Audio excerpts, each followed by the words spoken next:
Bonjour à tous, je suis venu sur mon terrain là pour faire un petit tour des cultures de pommes de terre pour regarder si tout va bien. Euh, je vais en profiter pour vous montrer le développement des pommes de terre sous bâche. Et puis avant ça, on va passer voir les pommes de terre sous foin. Voilà, à tout de suite.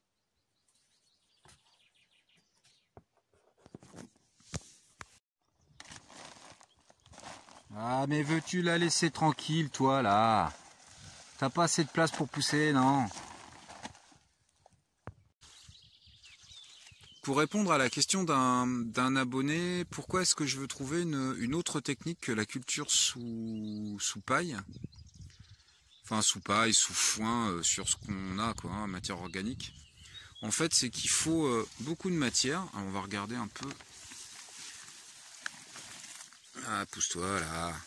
Voilà. Vous voyez? Il faut très épais de matière pour recouvrir les pommes de terre. Et puis, ça n'empêche pas que des herbes indésirables poussent. Et si elles se développent de trop, comme celle-là, eh bien, ça va pomper l'eau, les nutriments pour les pommes de terre. Et puis, les pommes de terre vont pas être terribles. Donc, ça représente du taf, en fait. Alors, j'ai fait des tests sous bâche. On va aller voir ça tout de suite. Justement pour m'éviter ce travail de ramener des matériaux et puis ensuite de faire de l'entretien, quoi. L'idée étant de faire uniquement de la surveillance pour éliminer par exemple les doryphores. Je crois qu'il y en a d'ailleurs ici, là. On va regarder ça. Ouais, vous voyez, il y a un pied là qui est atteint. Donc ça, je vais les... Ouais, ça, c'est des larves de doryphores. Donc ça, je vais les enlever. Et mais en fait, l'idée, ce serait d'avoir un champ de pommes de terre où il n'y ait que ce genre de travail à faire et pas tout le boulot de ramener de la matière, quoi. On va aller ensemble voir la bâche. Alors vous voyez, là, j'ai fait des tests de pommes de terre sur bâche. J'ai fait sur cette zone-là des pommes de terre que j'avais pré-germées. Donc des pommes de terre que j'avais récupérées de l'année dernière. Ici, c'est là aussi des pommes de terre de l'année dernière, mais qui n'avaient pas bien germé ou que je n'avais pas fait germer du tout, pour voir un peu ce que ça pouvait donner. Et puis là, c'est des pommes de terre du commerce. Bon, je crois que c'est sans appel, hein. Voilà.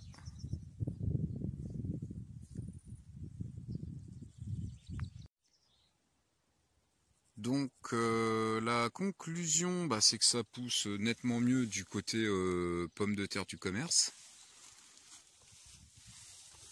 Celles qui n'avaient pratiquement pas germé ou mal germé, qui sont ici, il y a plein de trous. Et puis les pieds sont pas aussi développés. Et sur la partie que j'avais fait germer, eh bien on va dire c'est moins pire. Mais il en manque. Il y a, vous voyez, il y a des endroits où la pomme de terre n'a pas poussé. Est-ce qu'elle s'est fait manger? Est-ce qu'elle avait juste pas envie? J'en sais rien. Mais enfin bon, il y a quand même pas mal de trous. Et puis les plants sont moins développés en moyenne. Vous voyez, il y a des plants en fleurs. Il y en a un là, il y en a quelques-uns là-bas. Mais il y en a beaucoup plus du côté acheté. Alors, est-ce que ça veut dire qu'il faut absolument mettre des pommes de terre du commerce? Ça veut peut-être tout simplement dire que je les fais mal germer et qu'il va falloir que je me renseigne et que je m'améliore, tout simplement. Bon les amis, c'est la fin de la vidéo. On va dire coucou à mes voisines. Salut les vaches. Puis petite vue de la Mayenne. Je ferai une dernière vidéo au moment du ramassage des pommes de terre pour regarder un petit peu ce que ça peut donner. Faire un comparatif aussi avec les pommes de terre sous paille. Et puis voilà, bon, je vous embrasse tous, je vous dis à la prochaine dans une prochaine vidéo. Salut!